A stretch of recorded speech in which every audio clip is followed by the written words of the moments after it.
Welcome to Module 3 of the Qlause Internal Auditor course. Module 2 dealt with the program, the thing that decides which audits happen at all. Now we come down a level to a single audit and to the work that happens before anybody walks into the opening meeting. This module covers initiating the audit, confirming feasibility, the document and data review, the audit plan, work documents and checklists, and sampling. It maps to clauses 6.1 through 6.3 of ISO 19011. The usual reminder on method. The time allocated to this module covers the whole approach. Read the module in the study guide. Read the reference clauses in your own licensed copy of the standard. Watch this video, then take the quiz. This video is the guided lesson inside that method. After this module, you will be able to do 5 things. Define audit objectives, scope and criteria that make the audit decidable. Run the pre-audit document and data review so that fieldwork starts informed rather than innocent. Write an audit plan that survives contact with reality. Prepare work documents and checklists that guide you without blinding you. And sample deliberately, knowing what a sample can prove and being honest about what it cannot. Here is the claim this module rests on. Audits are won or lost before the opening meeting. Preparation is what converts the program's assignment into a specific, feasible, evidence-ready plan. And it is the whole difference between two auditors, one who spends day one discovering how the process works, and one who arrives already knowing where the bodies are likely to be buried. Both of them are working equally hard. Only one of them is auditing. Let us place this module in the life of an audit. There are 8 stations. 1. Initiate the audit. 2. Prepare the plan and the documents. 3. The opening meeting. 4. Collect and verify evidence. 5. Findings and conclusions. 6. The closing meeting. 7. Report and distribute. And 8. Follow up once corrective action has been verified. This module is stations 1 and 2. Module 4 takes station 3 and 4. Module 5 takes 5 and 6. Module 6 takes 7 and 8. Notice where the time should go. Station 4, evidence collection, is where audit hours belong. Everything before it exists to make those hours productive, and everything after it exists to make them count. Start with what I would call the audit's constitution: objectives, scope, and criteria. Objectives are what the audit must determine. Conformity of this process to that requirement. The effectiveness of the corrective actions from Audit 2025-07. Readiness for the 2026 transition. Scope is the extent and the boundaries. Which sites, which functions, which processes, and what period is covered. Criteria are the references you audit against. Standard clauses, the organization's own procedures, legal requirements, customer requirements. Together, those 3 make the audit decidable, and that word is the point. Decidable means every potential finding either falls inside them or it does not, and you can say which. There is no arguing about whether something was in scope, because scope was written down before you started. 2 failure modes follow directly from getting that wrong, and they are worth naming separately. Vague scope produces drift. The audit wanders. You run out of time in a place you never meant to be, and the thing you were sent to examine goes unexamined. Missing criteria produce opinion. Without a criterion, a finding is just an auditor's preference, and the first person who pushes back will win. Then, while it can still be fixed, confirm feasibility. Is there enough time? Will you have access? Is the information actually available? Do you have the auditor competence for this particular scope? And will you get cooperation? Every one of those is cheap to fix a fortnight out, and impossible to fix on the morning. Now the document and data review. And the heading in the study guide says it precisely. Before, not during. Review the auditee's documented information first. Process documents, previous audit results, previous findings and the corrective actions that closed them, KPIs and trends, complaints, organizational changes. And in a 2026 era audit, this explicitly includes data, dashboards, quality records living in systems, trend lines. That is a significant shift. It used to be that pre-audit reading meant a procedure manual. Now it means the manual and the numbers are usually more informative. And here is the part that separates a prepared auditor from a well-read one. The output of that review is not a summary. Nobody needs your summary. The output is a list of audit trails, specific threads worth pulling. 5 prepared trails beat 50 generic checklist lines, and it is not close.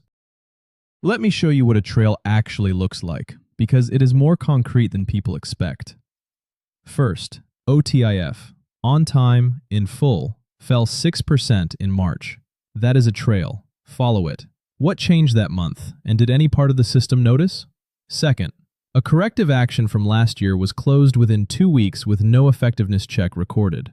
That is a trail. Verify it actually worked because closure is not effectiveness. Third, a new packing line was commissioned in January. That is a trail. Was the Qlause 6.3 change loop run? Was that change planned, or did it simply happen? Notice what all 3 have in common. Each one names a specific thing in a specific period that you can walk up to and ask about. That is what you are building during preparation. Next, the audit plan. The plan is a communication document, and it communicates 7 things.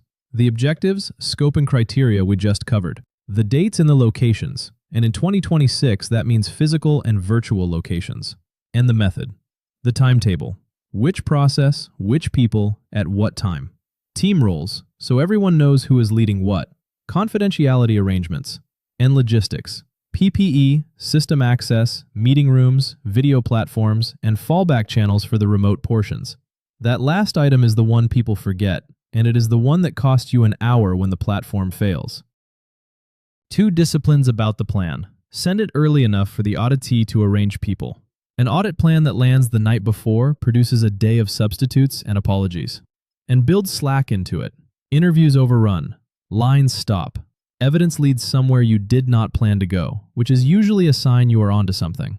A plan with 0 slack is a plan to skip the last 2 hours of scope. And I want you to sit with that, because the last 2 hours of scope is exactly where last year's skipped findings live. Slack is not padding. It is the capacity to follow what you find. Here is a worked example, a half-day slice of a hybrid audit plan, so you can see the shape of it. 8:30. Opening meeting, by video, all parties. 8:45. Remote. In order to dispatch data walk in the ERP with the planner, by screen share. 10 o'clock. On-site. Goods in, covering receiving inspection, the quarantine cage, and Clause 8.7 records. 11 o'clock. On-site. Assembly Cell 4, covering 8.5.1 controlled conditions, operator interviews for 7.3 awareness, and work instructions at the point of use under 7.5. 12:15. Auditor caucus and evidence consolidation. 12:45. Buffer and overflow. And carried into the day, written on the plan, the March OTIF dip, the effectiveness of CA 2025-11, and the new adhesive change record. Look at the structure. Remote work first, while everyone is fresh and the data is on screen. Physical evidence in the middle. Caucus before the end, not after. And a buffer that is named on the plan rather than hoped for. Work documents next. And the checklist question, which genuinely divides auditors. Used well, a checklist is memory and sampling discipline. The criteria decomposed, your prepared trails listed, a sampling plan, and space for evidence references. Used badly, the checklist becomes the audit.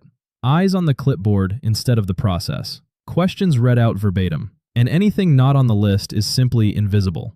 Which is a real problem because the most interesting thing in any process is rarely on a list written a week earlier. The 2026 flavored resolution is this. Prepare a trail sheet rather than a script. Criteria mapped prompts, your prepared trails, and your sampling plan. Then hold one discipline alongside it. When reality offers you a thread the sheet does not mention, follow the thread and then return. Both halves matter. Follow the thread, or you are performing a ritual. Return, or you will run out of day having audited something nobody asked you to audit. And remember that work documents are more than the sheet. They also include your sampling plans, your interview prompts, and forms for recording evidence traceably. Which brings us to sampling, and to a sentence every auditor should be able to say out loud without flinching. Audits sample. They never census. You are not going to look at everything.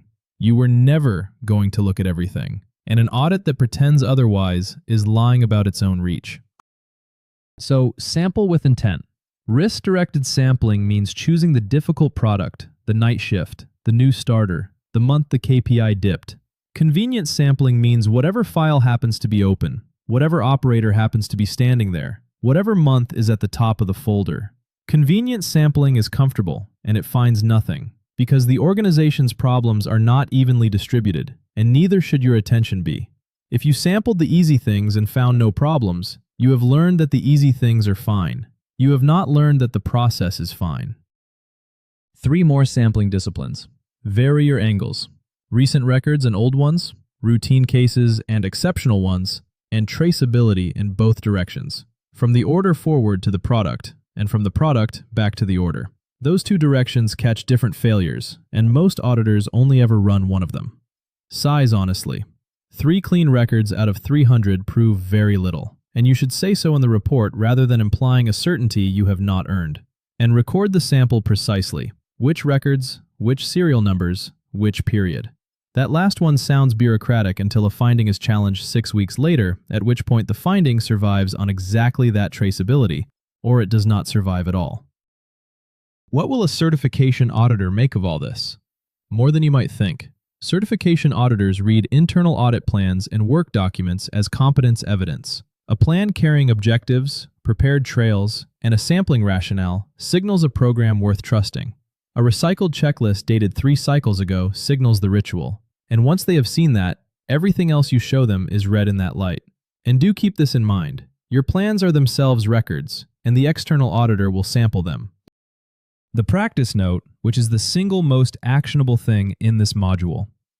Time box your preparation at roughly 25 to 30% of total audit effort. So a 1-day audit deserves about 2 hours of document and data review and trail building in the week before. That will feel like a lot the first time you do it. It is not. Preparation hours are the highest yield hours in auditing because they convert fieldwork from exploration into verification, and verification is roughly 3 times faster than exploration. You do not lose the 2 hours. You get them back before lunch on the day. Let us gather the module up. Objectives plus scope plus criteria make an audit decidable, and feasibility is confirmed before you commit, not after. Document and data review happens before fieldwork, and its output is prepared audit trails, not summaries. The plan communicates timetable, method, roles, and logistics, with slack in it because evidence leads places. Trail sheets guide without blinding. Follow the live thread, then return. Sample by risk, vary your angles, record precisely, and stay honest about what a sample proves. And preparation runs at roughly 25 to 30% of audit effort, because those are the highest yield hours you will spend. That is Module 3. Before you move on, reread Module 3 in the study guide, the worked half-day plan in particular, which is a template rather than an illustration. Read clauses 6.1 to 6.3 in your licensed copy of the standard. Then take the Module 3 quiz, 10 questions, pass mark 80%, with a fresh attempt after targeted restudy if you fall short.